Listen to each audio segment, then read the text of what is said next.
নমস্কার, মহুয়া বার্তা ইউটিউব চ্যানেলে আপনাদের স্বাগত জানাই। শ্রী চৈতন্য মহাপ্রভুর শ্রীরূপ শিক্ষার আজকের উপস্থাপন। আসুন মহাপ্রভুর শ্রীরূপ শিক্ষা কি ছিল তা শ্রবণ করি। শ্রী চৈতন্য মহাপ্রভু তার নিত্য পার্ষদ সহ অবতীর্ণ হয়েছেন।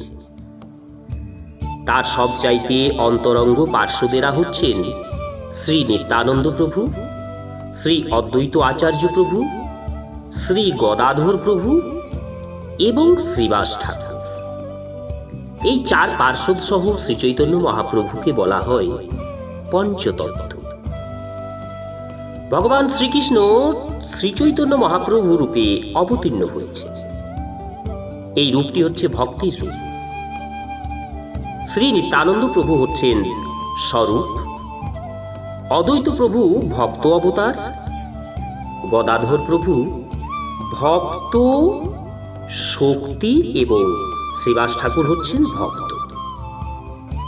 এই পঞ্চতত্ত্ব অবতীর্ণ হয়েছেন কৃষ্ণ প্রেমের বন্যায় জগৎকে প্লাবিত করার জন্য। ভক্তরূপে অবতীর্ণ হয়ে ভগবান জীবকে ভগবত ভক্তি শিক্ষা দান করেছে। শ্রীরূপ শিক্ষা। এই শ্রীরূপ ছিলেন তৎকালীন বাংলার নবাব হুসেন শাহের অর্থমন্ত্রী।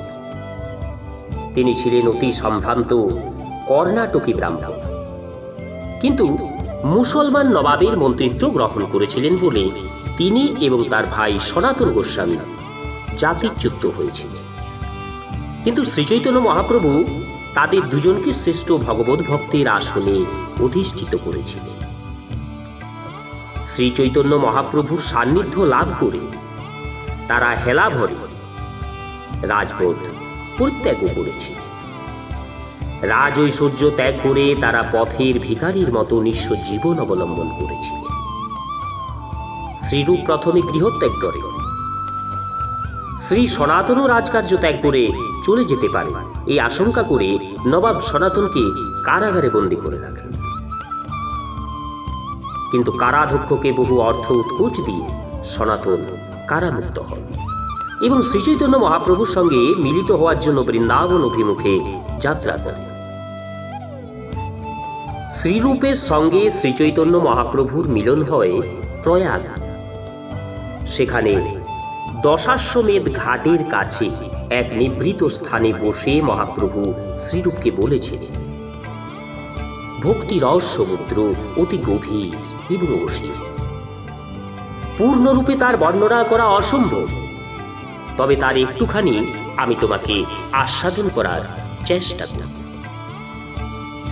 ভগবানের অতি ক্ষুদ্র অংশ হচ্ছে জীব। কেশাগ্রকে শতভাগে বিভক্ত করে পুনরায় তাকে শত শত ভাগ করলে যে অতি সূক্ষ্ম বস্তু হয়, জীব তার থেকেও সূক্ষ্ম। জীব স্থাবর ও জঙ্গম ভেদে দুই প্রকার। গাছপালা, তৃণগুল্ম আদি স্থাবর এবং পশু পাখি, কীটপতঙ্গ, মানুষ এরা হলো জঙ্গম। জঙ্গম প্রাণীরা তিন ভাগে বিভক্ত। একটি হলো তির্যক, দুই জলচর এবং স্থলচর। এই স্থলচর জীবের মধ্যে মানুষের সংখ্যা অতি অল্প, তার মধ্যে আবার অধিকাংশই অসভ্য। মানুষ যখন বেদ বিহিত আচরণ করে তখনই কেবল তাকে সভ্য বলে বিবেচনা করা হয়। এই বৈদিক ধর্মচারী মানুষদের মধ্যে আবার অনেকেই কর্মী। সহস্র সহস্র কর্মনিষ্ঠ মানুষদের মধ্যে একটিও জ্ঞানী পাওয়া যায়, আর যদিও পাওয়া যায় সেটাও সন্দেহের মধ্যে। কোটি কোটি জ্ঞানীর মধ্যে আবার সচরাচর দু একজন মুক্ত পুরুষ দেখা যায়। আবার কোটি জীবন মুক্ত পুরুষের মধ্যে একটি কৃষ্ণ ভক্ত সুদুর্লভ। ভক্তি মুক্তি সিদ্ধিকামী মানুষেরা অশান্ত। কৃষ্ণ ভক্তই কেবল শান্ত, কেননা তিনি নিষ্কাম। ব্রহ্মাণ্ডে বিভিন্ন দেহে ভ্রমণ করতে করতে যদি কোনো সৌভাগ্যবান জীব শ্রী গুরু ও শ্রীকৃষ্ণের কৃপায় ভক্তি সলতার বীজ প্রাপ্ত হন এবং মালির মতো যত্ন করে তা হৃদয় ক্ষেত্রে রোপণ করে, তার মূলে শ্রবণ কীর্তন রূপ সাধন জল সিঞ্চন করেন, তাহলে একদিন না একদিন সেই বীজ অঙ্কুরিত হয়ে লতা রূপে বর্ধিত হয়ে ব্রহ্মাণ্ড ভেদ করে উঠবে। তা বিরজা ব্রহ্মলোক ভেদ করে পরব্যোম পার হয়ে গোলক বৃন্দাবনে প্রবেশ করছে। সেই ভক্তিলতা তখন শ্রীকৃষ্ণের চরণার বিন্দে আশ্রয় লাভ করবে। সেখানে বিস্তারিত হলে তাতে প্রেম ফল ফলবে, কিন্তু এই ভক্তিলতার মূলে অতি সাবধানে শ্রবণ ও কীর্তন রূপ জল সিঞ্চন করে যেতে হবে, যাতে তার মূল সর্বদা সরস থাকে। সব সময় খুব সাবধান থাকতে হবে। মত্ত হস্তিরূপ বৈষ্ণব অপরাধ সেই ভক্তি লতাটিকে বিধ্বস্ত না করে ফেলে এবং ভক্তি মুক্তি স্পৃহারূপ উপশাখা এবং নিষিদ্ধাচার জীব হিংসালাভ পূজা প্রতিষ্ঠাদি রূপ পরগাছা এবং সন্দেহরূপ খুঁটিনাটির উদ্গম না হয়, তাহলেই ভক্তিলতা ক্রমান্বয়ে বর্ধিত হয়ে শ্রীকৃষ্ণ চরণ রূপ কল্পবৃক্ষের আশ্রয় লাভ করতে সমর্থ হবে। তখন তাতে ফুল এবং ফল ধরবে। ভক্ত মালি এই ভক্তিলতা অবলম্বন করে শ্রীকৃষ্ণ চরণ রূপ কল্পবৃক্ষের ফল প্রেম ধন প্রাপ্ত হবে। এই প্রেম ফলের আস্বাদনে তিনি পরম পুরুষার্থ লাভ করেন, যার কাছে ধর্ম অর্থ কাম এমনকি মোক্ষও তুচ্ছ। শ্রী চৈতন্য মহাপ্রভু শ্রীরূপকে বললেন, অন্য বাঞ্ছা অন্য পূজা ছাড়ি জ্ঞান কর্ম আনুকূল্যে সর্বেন্দ্রিয়ে কৃষ্ণানুষী।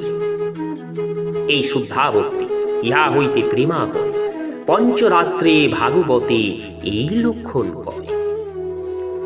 শুদ্ধ ভক্তি থেকেই প্রেম উৎপন্ন হয়। শুদ্ধ ভক্তির প্রকৃত অর্থ উত্তমা ভক্তি।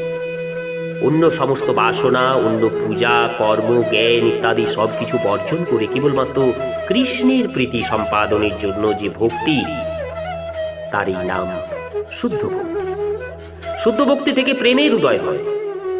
পিশাচী তুল্য দুঃখদায়িনী ভক্তি মুক্তির বাসনা হৃদয়ে উদিত হলে সে হৃদয়ে কি প্রেমের বীজ রোপণ করা সম্ভব? সেই হৃদয় কি ভক্তি সুখের আধার হতে পারে?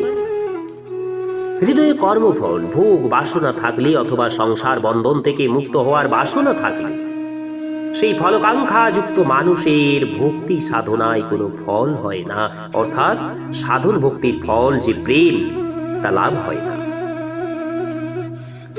সাধন ভক্তি থেকে রতির উদয় হয়, আর রতি গাঢ় হলে তার নাম হয় প্রেম। প্রেম বৃদ্ধিপ্রাপ্ত হয়ে ক্রমান্বয়ে স্নেহ মান প্রণয় রাগ অনুরাগ ভাব এবং মহাভাব হয়। প্রেম কাকে বলে তার বিশ্লেষণ করে মহাপ্রভু বলেছেন, যা থেকে চিত্ত অতিশয় স্নিগ্ধ হয়, যার দ্বারা শ্রীকৃষ্ণে অতিশয় মমতা উৎপন্ন হয় এবং সেই ঘনীভূত ভাবকে প্রেম বলা হয়। প্রেম থেকে প্রেম ভক্তির উদয় হয়। প্রেম অপেক্ষাকৃত গাঢ় হয়ে যখন চিত্তকে দ্রবীভূত করে তখন তাকে বলা হয় স্নেহ। স্নেহ ক্ষণিকের বিরহ সহ্য করতে পারে না। স্নেহ গাঢ়তা প্রাপ্ত হয়ে যখন চিত্তকে নব মাধুর্য অনুভব করিয়ে বাহ্য দৃষ্টিতে অদাক্ষিণ্য বা কৌটিল্য প্রদর্শন করে তাকে তখন মান বলা হয়। মান গাঢ়তা প্রাপ্ত হয়ে বিশ্রম্ভ ধারণ করলে তাকে প্রণয় বলে। প্রিয়জনের সঙ্গে অভেদ মনকে বিশ্রম্ভ বলে। ও প্রণয় গাঢ়তাবশত কৃষ্ণ সংগাধিতে অধিকতর দুঃখকে চিত্তে সুখ রূপে অনুভব করায় তাকে বলা হয় রাগ। যে রাগ গাঢ়তাবশত নববায়মান হয়ে প্রিয়তম সর্বদা অনুভূত হলেও নবায়মান রূপে অনুভব করায় তাকে বলা হয় অনুরাগ। অনুরাগ ঘনীভূত হয়ে ভাব নামে অভিহিত হয়। সর্বশেষে মহাপ্রভু মহাভাবের কথা বললেন। এই মহাভাবেই সর্বশ্রেষ্ঠ ভাব।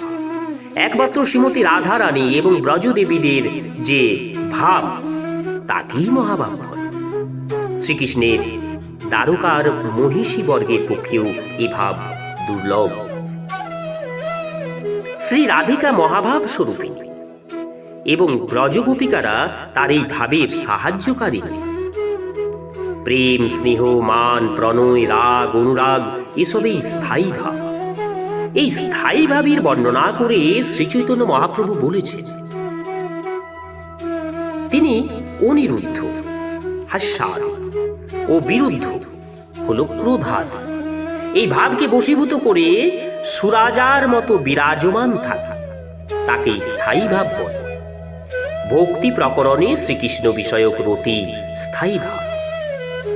তারপর বিভাব কি, তার বিশ্লেষণ করে শ্রীচৈতন্য মহাপ্রভু বললেন, রতি আদি যাতে বিভাবিত হয় তাকে আলম্বন বিভাব, এবং যার দ্বারা রতি আদি উদ্বুদ্ধ হয় তাকে উদ্দীপন বিভাব বলে। রতির বিষয় এবং আধার ভেদে অবলম্বন দ্বিবিধ।